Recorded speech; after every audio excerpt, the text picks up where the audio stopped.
بالله من الشيطان الرجيم بسم الله الرحمن الرحيم إن الله وملائكته يصلون على النبي يا أيها الذين آمنوا صلوا عليه وسلموا تسليما اللهم صل وسلم وبارك على سيدنا ونبينا ومولانا محمد وبارك وسلم عليه الصلاة والسلام عليك يا رسول الله الصلاة والسلام عليك يا حبيب الله الصلاة والسلام عليك يا شفيع المذنبين الصلاة والسلام عليك يا رحمة للعالمين.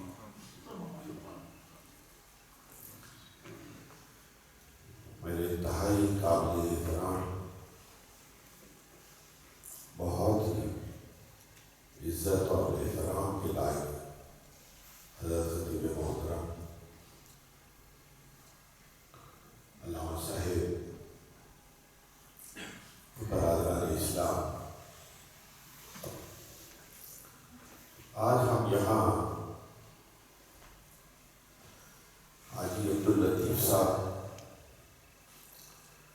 اور حاجی عبدالغنی صاحب کی وجہ سے اثار ثواب میں شرکت کی سعادت حاصل کر رہے ہیں، اور دو حضرات کے سامزادگان نے مجھے یہاں آنے کے لیے دعوت دی، تو میں سمجھتا ہوں میرے لیے یہ انتہائی باعث برکت ہے کہ اپنے دو دوستوں کی وجہ سے اثار ثواب میں شرکت کی سعادت حاصل کر رہا ہوں۔ سبحان اللہ۔ رات کو عزیزم طاہر نے ایک چیٹ دی اور اس میں یہ لکھا تھا کہ میں ختم نبوت کے حوالے سے اختصار کے ساتھ گفتگو کروں۔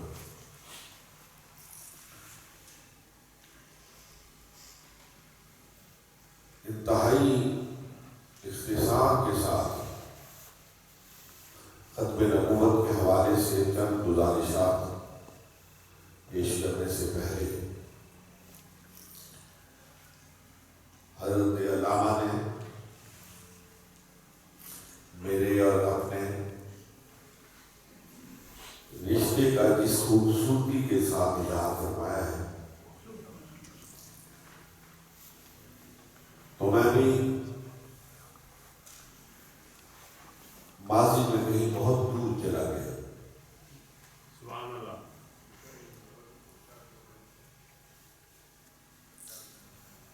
انہیں شرف نسبت حاصل ہے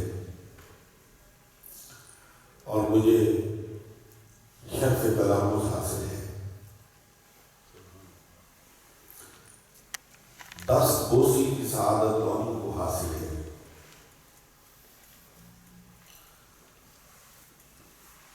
اور یقین کیجیے میں اس میں کوئی مبالغہ نہیں کر رہا کہ میرے پاس علمی حوالے سے جو سب سے بڑا سرمایہ افتخار ہے، جو میں اپنے لیے سب سے بڑا اعزاز سمجھتا ہوں، وہ یہی ہے کہ مجھے حضرت شاہ صاحب رحمت اللہ تعالی علیہ کے سامنے زانوئے ادب طے کرنے کی سعادت حاصل کی۔ حضرات، میں کوئی لمبی گفتگو نہیں کرتا، میں صرف آپ کی خدمت میں یہ عرض کرنا چاہتا ہوں، شاید میرا جملہ اسے کوئی مبالغہ سمجھے، لیکن یہ میرے دل کی بات ہے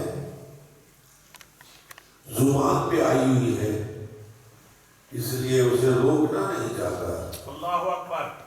میں حضرت شاہ صاحب کو جب بھی دیکھتا تھا تو مجھے ایسے محسوس ہوتا تھا کہ کرنے اول کی کوئی شخصیت پیچھے رہ گئی ہے۔ سبحان اللہ، سبحان اللہ۔ میں نے اپنی زندگی میں بہت سے اساتذہ سے اکتسابی فیض کیا، لیکن علم و عمل کا جو شاہکار مولانا سید احمد سید شاہ صاحب کاظمی ماشاءاللہ رحمت اللہ تعالی علیہ کی صورت میں دیکھا، سبحان اللہ، وہ کہیں اور نظر نہیں آیا۔ سبحان اللہ، سبحان اللہ۔ بہرحال مجھ جیسے بے بذات انسانوں کے پاس اس سے بڑا فخر و مباحات کا اثاثہ کیا ہو سکتا ہے کہ ہمیں ان کی مجلسوں میں بیٹھنے کا شرف حاصل ہوا، ان کے دروس سننے کا موقع ملا، ان کے پیچھے نمازیں پڑھنے کی سعادت حاصل ہوئی، اور میں وہ خوش قسمت شاگرد ہوں کہ جسے بارہا انہیں مختلف جگہوں کا سفر کرنا آپ کی معیت میں نصیب ہوا۔ ماشاءاللہ ماشاءاللہ، سبحان اللہ۔ اللہ تبارک و تعالیٰ ان کے مزار پر کروڑوں رحمتیں اور برکتیں نازل فرمائے۔ آمین ثم آمین۔ حضرات، یہ کسی طویل تقریر کا موقع نہیں، نہ ہی میں اس وقت اس کا ارادہ رکھتا ہوں۔ مختصراً چند باتیں آپ کی خدمت میں عرض کرنا چاہتا ہوں۔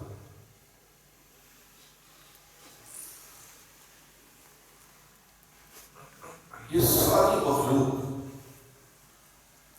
اللہ کی پیدا کردہ مخلوق ہے، لیکن اس مخلوق میں سے سب سے افضل ترین مخلوق نوع انسانی ہے۔ بڑے طاقت والے، زور والے اللہ کے پیدا کردہ اس مخلوق میں سے چیزیں موجود ہیں، لیکن قرآن نے صرف اس مخلوق کو، حضرت آدم کی اولاد کو، نوع انسانی کو فرمایا لقد خلقنا الانسان فی احسن تقویم۔ سبحان اللہ، سبحان اللہ۔ کہ اس انسان کو میں نے بہترین صورت میں پیدا کیا ہے۔ تو حضرات، اس بہترین صورت میں پیدا کیے جانے والے انسان کو اللہ رب العالمین نے بے لگام نہیں چھوڑا ہے، بے زبان نہیں چھوڑا ہے۔ نوع انسانی کا سلسلہ بعد میں شروع ہوا، لیکن اس کا آغاز معلم اول، اس انسانیت کو راہ مستقیم دکھانے والی ذات سب سے پہلے حضرت آدم علیہ السلام کی صورت میں آئی۔ سبحان اللہ، سبحان اللہ۔ گویا سلسلہ نوع انسانی بعد میں شروع ہوا، اس کی تعلیم اور تربیت کا اہتمام پہلے کر دیا گیا۔ اللہ اکبر۔ اور جو ذہنی انسانی ارتقا کرتا ہے، اس کی فکر، اس کی فہم، اس کی دانش، اس کی بینش آگے بڑھتی گئی، اللہ رب العالمین اپنے پیغمبروں کے ذریعے اور صحف کے ذریعے، کتابوں کے ذریعے اس کی رہبری اور رہنمائی کا سامان کرتا رہا۔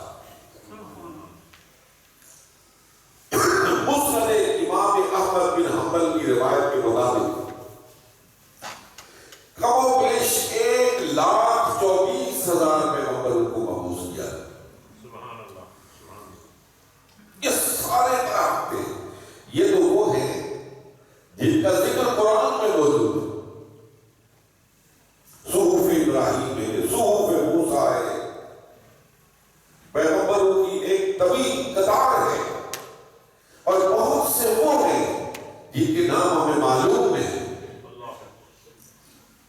جن کا دائرہ کار ہمیں معلوم نہیں، لیکن اللہ رب العالمین نے وَإِن مِّن قَوْمٍ إِلَّا خَلَا فِيهَا نَذِيرٌ، کوئی ایسی قوم نہیں ہے جس میں کسی ڈرانے والے کو، جس میں کسی راہ دکھانے والے کو رشد و ہدایت کا منبع بنا کر مبعوث کر دیا۔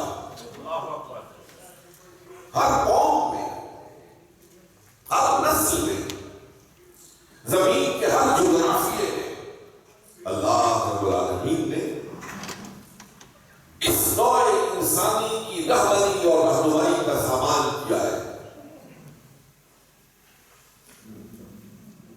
ذہن انسانی ارتقاء کی منزلوں کو طے کرتا ہوا آگے بڑھ رہا ہے، اور ہر آنے والا پیغمبر اپنے سے بعد آنے والی کی خبر سنا رہا ہے۔ سبحان اللہ۔ کوئی یہ نہیں کہتا کہ اب میرے بعد سلسلہ شروع کو ہدایت بند ہو گیا ہے۔ کوئی یہ نہیں کہتا کہ میں اس دنیا سے پردہ کروں گا تو وحی الہی کا سلسلہ بند ہو جائے گا۔ کوئی نہیں کہتا، ہر ایک یہ کہتا ہے کہ میرے بعد ایک اور آ رہا ہے، سبحان اللہ، سبحان اللہ۔ وہ تمہاری رہبری اور رہنمائی کا فریضہ سر انجام دے گا۔ ذہن انسانی ارتقاء کرتا رہا، منزلیں طے کرتا رہا، اور اللہ رب العالمین اس کی رہبری اور رہنمائی کا سامان کرتا رہا۔ لیکن یہ سارے پیغمبر، یہ سارے رسول مختلف خطوں کے لیے، مختلف نسلوں کے لیے، مختلف جغرافیے کے لیے مبعوث ہوتے رہے، قوموں کے لیے، نسلوں کے لیے، قبیلوں کے لیے۔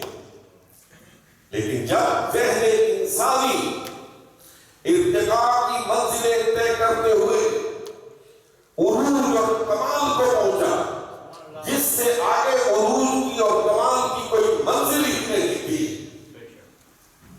تو پھر رب تعالیٰ نے فرمایا اب کہ اس کو بھیج رہا ہو جو کسی قوم کا نہیں، جو کسی نسل کا نہیں، جو کسی خاص جغرافیے کا نہیں۔ اے میرے محبوب، پکار کے کہے، پورے آہنگ کے ساتھ کہے، پوری قوت کے ساتھ اس پیغام کو فرما کہ یا ایھا الناس انی رسول اللہ الیکم جمیعا۔ کہ اے نوع انسانی، تم شرق میں بستے ہو، تم غرب میں بستے ہو، تم یہ پیسے نہ کریں، بیٹھے رہے، میری بات سنے سے، شرق اور غرب میں بستے ہو، تم جہاں کہیں بھی رہتے ہو، تمہاری کھال کا کوئی سرک ہے، تمہاری ہونٹوں پر کوئی سی بولی ہے، کس قبیلے سے تعلق رکھتے ہو، کس نسل سے تعلق رکھتے ہو، اس سے کوئی غرض نہیں ہے۔ انی رسول اللہ الیکم جمیعا، میں تم سب کے لیے رسول بنا کر مبعوث کیا گیا۔ اور حاضرین محترم، تاریخ بھی اس بات پر شاہد ہے کہ کوئی فارس سے آیا تو کوئی حبش سے آیا، کوئی روم سے آیا، کوئی شرق سے آیا، کوئی غرب سے آیا، جس نے لا الہ الا اللہ محمد الرسول اللہ پڑھا وہ امت محمدیہ کا فرد بن گیا۔ سبحان اللہ۔ نعرہ تکبیر، اللہ نعرہ رسالت، یا رسول اللہ، نعرہ تحقیق، حق چاہیے، ختم نبوت، زندہ باد۔ دربار عالیہ بگار شریف، زندہ باد۔ میرے محترم حاضرین، میں یہاں رک کر صرف ایک لمحے کے لیے موضوع سے ہٹ کر آپ کی خدمت میں ایک بات عرض کرنا چاہتا ہوں سبحان اللہ۔ کہ قومیں مختلف اسباب کی بنیاد پر وجود میں آتی۔ قوم ایک نسل قوم کہلاتی ہے،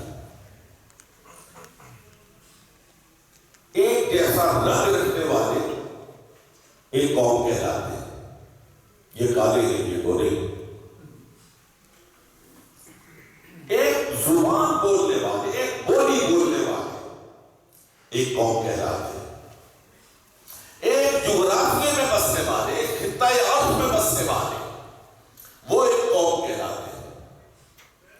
یہ ساری حصری بنیادیں، ان بنیادوں پر اقوام بالعموم وجود میں آتی ہیں، لیکن جس قوم کا محور ہو، جس قوم کے علامہ ذات فرد ہے، جس قوم کے عام فرد ہے، اس میں نہ جغرافیے سے قوم بنتی ہے، نہ نسل سے قوم بنتی ہے، نہ زبان سے قوم بنتی ہے، اس کی کوئی حصری بنیاد نہیں ہے۔ میرے آقا و مولا جناب محمد رسول اللہ صلی اللہ علیہ وسلم نے فرمایا کہ لا الہ الا اللہ محمد رسول اللہ پڑھنے والا شرق میں بستا ہے یا غرب میں بستا ہے، وہ کالا ہے یا گورا ہے، وہ ہندی بولتا ہے، وہ عربی بولتا ہے، وہ چینی بولتا ہے، وہ اردو بولتا ہے، وہ کوئی سی بھی بولی بولتا ہے، جب میرا کلمہ پڑھتا ہے تو وہ میری قوم کا فرد ہے۔ سبحان اللہ، سبحان اللہ۔ آج ہم اس سبق کو بھول چکے ہیں۔ آج بھی یہ سیاسی گفتگو کا موقع نہیں، مناسب بھی نہیں، لیکن میرے عزیزوں، ایک وزرائے خارجہ ہے کی کانفرنس ہے، OIC جس کو کہتے ہیں، آرگنائزیشن آف اسلامک کانفرنس، وہ تمام عالم اسلام کے وزرائے خارجہ ہیں، لیکن پھر ہمیں چین نہ آیا، ہم نے ایک اور بنا لی جو صرف عربوں کی وزرائے خارجہ ہے۔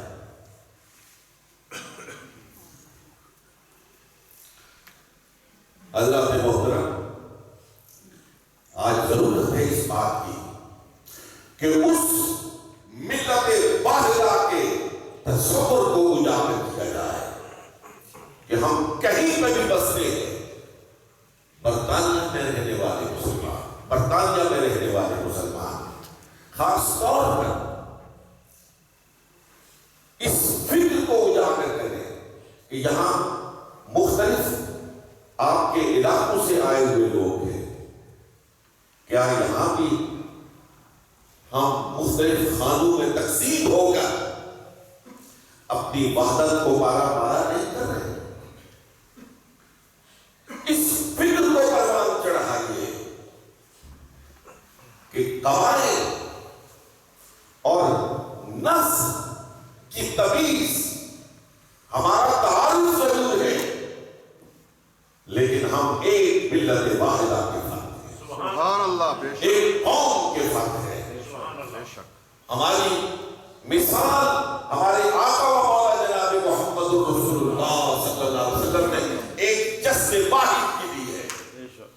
جس طرح ایک جسم ہوتا ہے، اس کی پاؤں کی انگلی کو تکلیف ہو تو وہ تکلیف سر کے بعد بھی محسوس کرتے ہیں، اسی طرح کسی مسلمان کو وہ کسی قبیلے سے ہو، کسی قوم سے تعلق رکھتا ہو، لیکن محمد رسول اللہ کا غلام ہو، اسے تکلیف پہنچے تو اس تکلیف کو ہر مسلمان کو محسوس کرنا چاہیے۔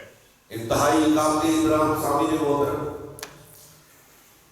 جب ذہن انسانی انتقام کی منزلیں طے کرتا ہوا باب عروج میں پہنچا تو رب نے فرمایا میرے محبوب اب جس جس ذرے کا میں رب اس ذرے کا تو نبی، سبحان اللہ، میرے محبوب جہاں جہاں کا میں رب وہاں وہاں کا تو نبی، میرے محبوب میری نبوت کا سلسلہ لامتناہی، تیری نبوت کا سلسلہ لامتناہی، جہاں جہاں میرا نام ہوگا میرے محبوب وہاں وہاں تیرا نام ہوگا۔ سبحان اللہ، سبحان اللہ۔ اس لیے ہم سے جو تقاضا کیا گیا سورۃ البقرہ کا آغاز ہے، پہلی آیات ہے الف لام میم ذالک الکتاب لا ریب فیہ ھدی للمتقین الذین یؤمنون بالغیب ویقیمون الصلاۃ ومما رزقناہم ينفقون والذین یؤمنون بما انزل الیک۔ اللہ اکبر۔ متقین کی صفات میں سے ایک صفت کیا ہے؟ والذین یؤمنون بما انزل الیک، اے محمد عربی صلی اللہ علیہ وسلم، مومنین کی یہ صفت خاص ہے کہ وہ کتاب جو میں نے قلب مصطفیٰ پہ اتاری ہے اس کتاب پر وہ ایمان لاتے ہیں، اور وما انزل من قبلک، سبحان اللہ، اور ان کتابوں پر ایمان لاتے ہیں جو آپ سے پہلے نازل ہوئی ہیں، سبحان اللہ، اللہ اکبر، جو آپ سے پہلے نازل ہوئی ہیں۔ اگر بعد میں بھی کوئی نازل ہوتی تو قرآن اس کا بھی تذکرہ کرتا، اور وما انزل من بعدک کا بھی ارشاد فرماتا کہ ان کتابوں پر بھی ایمان ہے جو آپ سے پہلے نازل ہوئی، اور ان کتابوں پر بھی ایمان ہے جو آپ کے بعد میں نازل ہوں گی۔ لیکن اللہ نے صرف اور صرف ارشاد فرمایا اور مومن کی یہ صفت بیان فرمائی کہ وہ آقا دو جہاں پر نازل ہونے والی کتاب پر ایمان رکھتا ہے، اور آپ علیہ الصلوۃ والسلام سے پہلے جو کتابیں نازل کی گئی ان پر ایمان رکھتا ہے۔ حاضرین محترم، میرے آقا و مولا جناب محمد رسول اللہ صلی اللہ علیہ وآلہ وسلم خاتم النبیین ہے۔ آپ کے بعد کوئی ذلی، کوئی عروضی، کسی قسم کا کوئی نبی اگر کوئی تصور بھی کرتا ہے تو وہ دائرہ اسلام سے خارج ہو جاتا ہے۔ دیکھیے، کسی اور پہ بحث میں پڑے بغیر میں آپ کی توجہ اس جانب مبذول کرانا چاہتا ہوں کہ قرآن کے معنی اور مفہوم کو احسن طریقے سے، سب سے بہترین انداز سے سمجھنے والے صحابہ کرام ہیں۔ جس طرح صحابہ کی تفہیم ہوئی، آج کے دور کا کوئی شخص 1500 سال کے بعد کوئی ذہین فقیر یہ نہیں کہہ سکتا کہ جو ان کی سمجھ میں نہیں آیا وہ میں سمجھ گیا۔ وہ تو اولین مخاطب تھے، وہ تو محمد رسول اللہ کی بارگاہ میں براہ راست وحی سننے والے لوگ تھے، اور اس وحی کی تفسیر اور تشریح بھی محمد عربی کی زبان سے سماعت فرماتے تھے۔ جس وقت مسیلمہ کذاب نے دعوی نبوت کیا اور حضرت سیدنا صدیق اکبر نے اس کے خلاف لشکر کشی کا حکم ارشاد فرمایا، تو صحابہ کرام نے عرض کیا کہ اے امیر المومنین، یہ حضور کے فوراً بعد کی جو کیفیت ہے،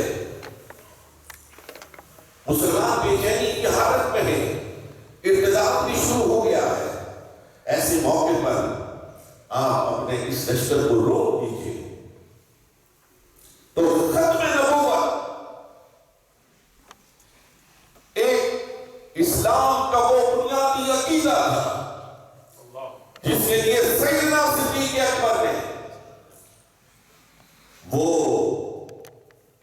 سفر کا ساتھی، سبحان اللہ، وہ حضرت کا ساتھی، وہ محمد رسول اللہ کی قبر کا ساتھی سیدنا صدیق اکبر نے فرمایا، میں بھیجوں گا اس لشکر کو، اس حالت میں بھی بھیجوں گا کہ میں مدینے میں اکیلا رہ جاؤں، اللہ اکبر، اور جنگلوں کے بھیڑیے آئیں مجھے کھا جائیں، لیکن اس کے باوجود یہ لشکر جاگ رہے گا۔ سبحان اللہ، اس لیے کہ وہ سمجھتے تھے کہ اگر ختم نبوت پر کوئی آنچ آئی اور اس عقیدے میں نقب لگانے میں کوئی کامیاب ہو گیا تو ہمارا سارا نظام دین تمام سے نیچے آ جائے گا۔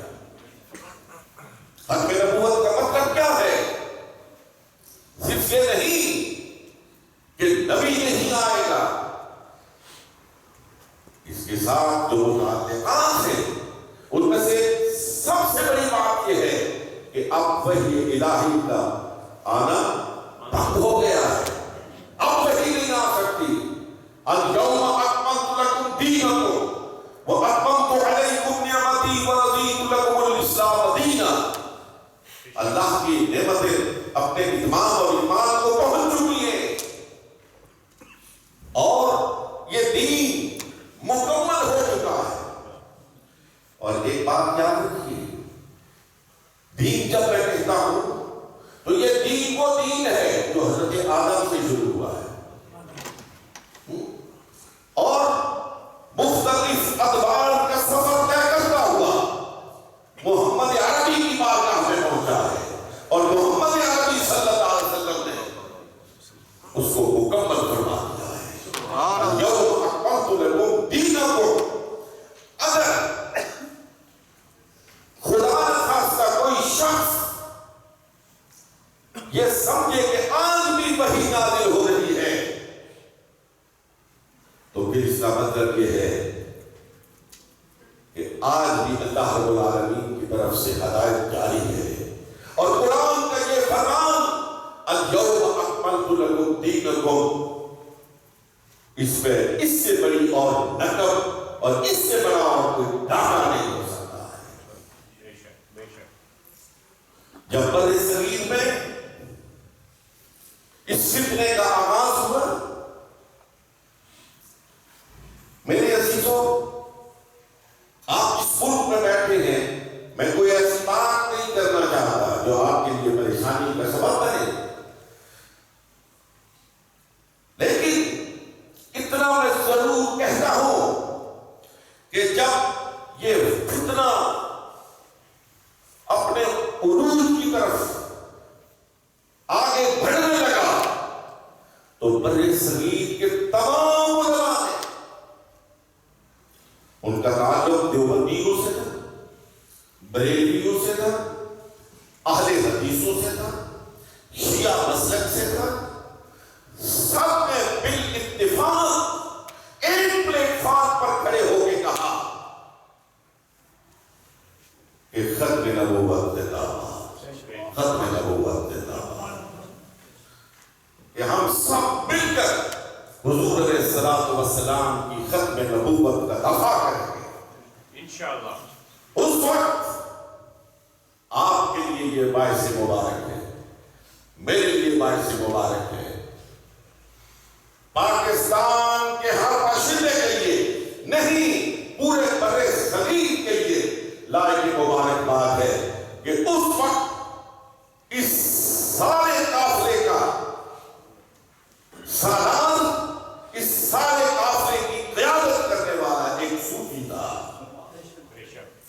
گورا شریف کی سرزمین سے تعلق رکھنے والی وہ اپنی شخصیت حضرت پیر میر علی شاہ رحمۃ اللہ علیہ، سبحان اللہ سبحان اللہ۔ اور میں نے گورا شریف میں بھی کہا تھا کہ سننے والے کان سن رہے ہیں کہ آج بھی مارگلا کی پہاڑیوں سے پیر میر علی شاہ کی آواز کی صدائے پاش تک سنائی دے رہی ہے، بے شک بے شک۔ پورے آہنگ کے ساتھ کھڑے ہوئے اور ان کو یہ اعزاز حاصل ہوا کہ جب وہ ٹرین پر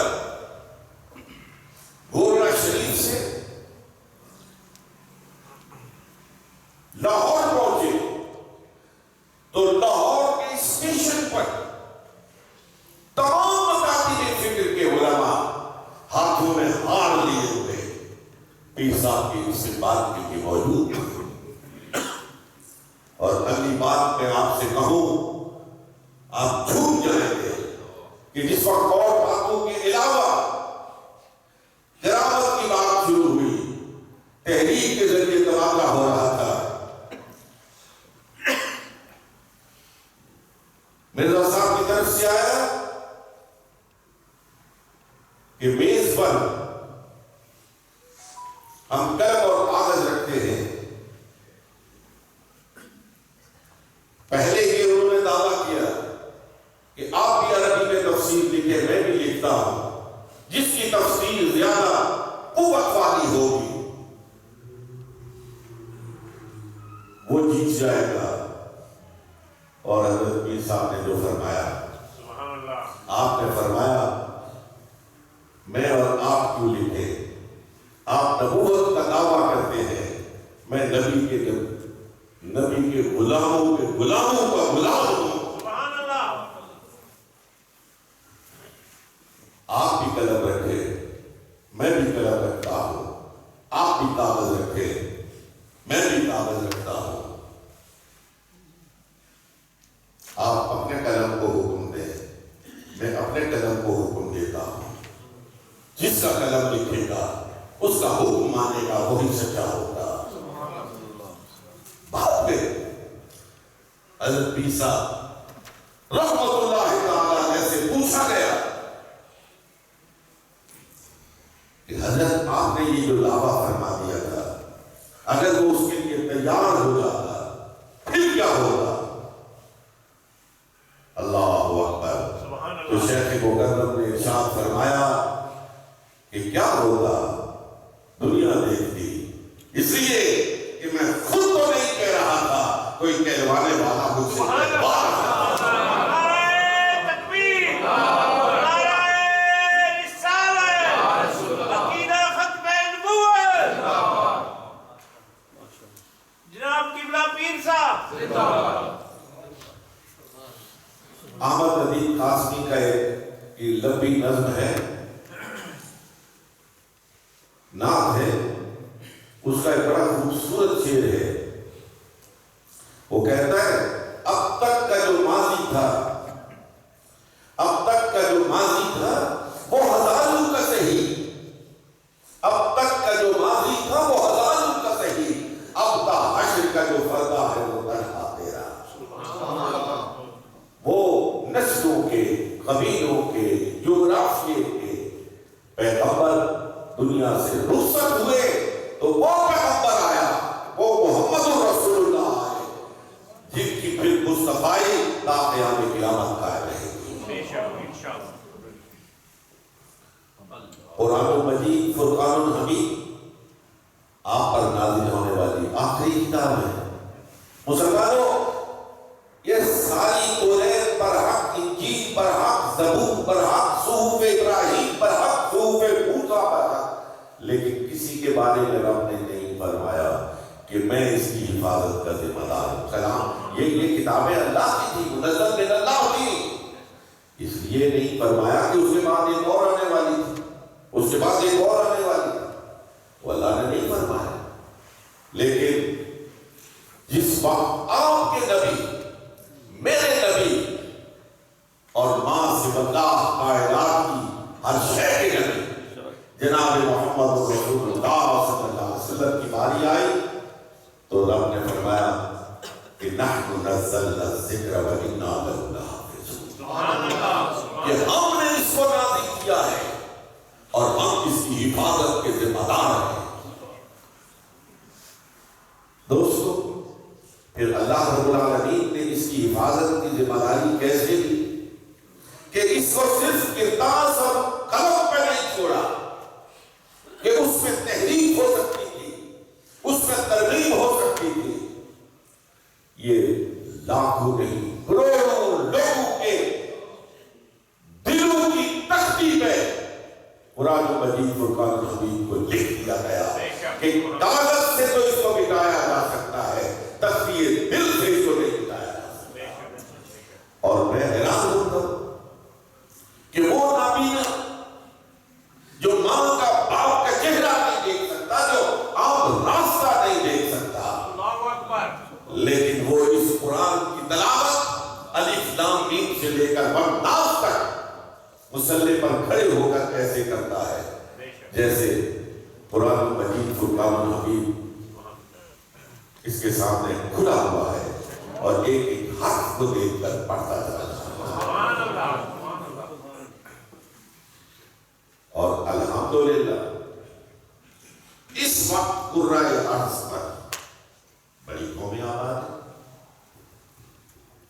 آپ سے قریب ترین اور آپ جس ملک میں رہ رہے ہیں یہ عددی اعتبار میں سب سے زیادہ ہے، اور دنیا پر ان کا سکہ بھی چلتا ہے، لیکن کوئی بڑے سے بڑا پادری،